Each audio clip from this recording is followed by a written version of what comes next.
So Samsung is finally fixing a lot of things with the Galaxy Z Fold 8, but there's still one key area they just refuse to move forward on. And on top of that, they made a weird software change that actually makes the foldable experience worse. Let's get into it. The Z Fold 8 is getting some pretty major upgrades this year. In a lot of ways, it's finally catching up to the S26 Ultra. Same battery size, almost the same camera setup, and a few other notable improvements. But one key area that apparently isn't getting the upgrade treatment is the display. According to South Korea's ET News, Samsung is sticking with the same M13 panel they've been using since the Fold 6.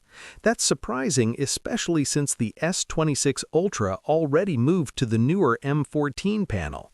And M14 isn't just a minor bump, it brings better colors, improved efficiency, and around 10 to 20% better longevity compared to the previous generation.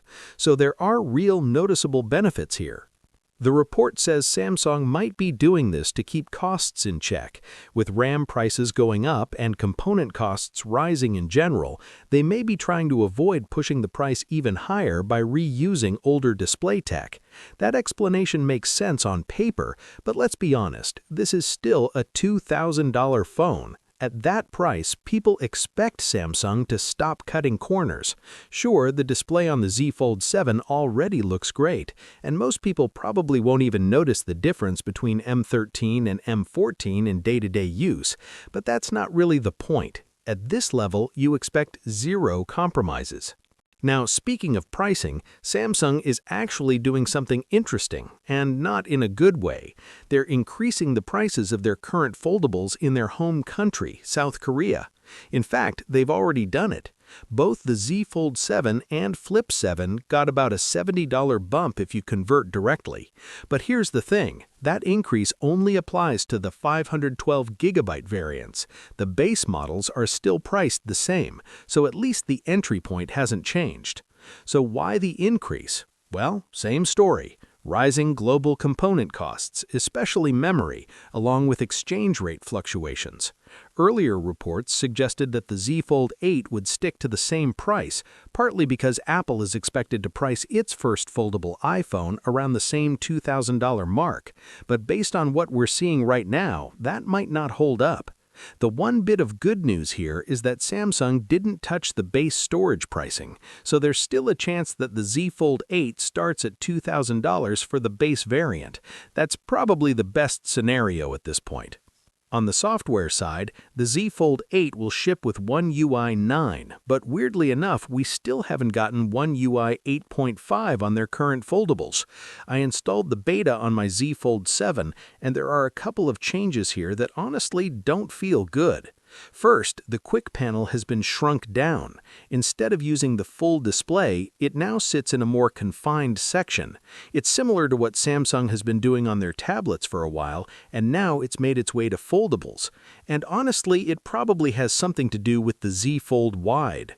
Since that model is expected to be noticeably wider and shorter, a full-width quick panel might have looked awkward or overly stretched, so this could be Samsung preparing the software for that new form factor. The second change is worse. You can no longer swipe from notifications to access the quick panel on the inner display. Now you have to reach all the way to the top right corner to pull it down. And yeah, it's as inconvenient as it sounds. One-handed use takes a hit because you can't just flick it with your thumb anymore. What's even more confusing is that this still works perfectly fine on the cover screen, but just not on the main display. That inconsistency makes zero sense. But there is a workaround though. If you switch the panel setting to Together, both notifications and quick toggles come down in one swipe. That's fine if you already prefer that layout, but if you liked having them separate, this change basically ruins that experience, and there's no way to go back. But other than that, the Fold 8 gets the rest of the UI changes we already saw with One UI 8.5 on the S26 Ultra. That said, the Galaxy Watch 9 launching alongside the Z Fold 8 is getting a pretty interesting upgrade of its own, and Samsung is also preparing a completely new category of wearables that could actually shake things up. We want you to stay with us by subscribing and share your valuable feedback through comments. See you in the next video.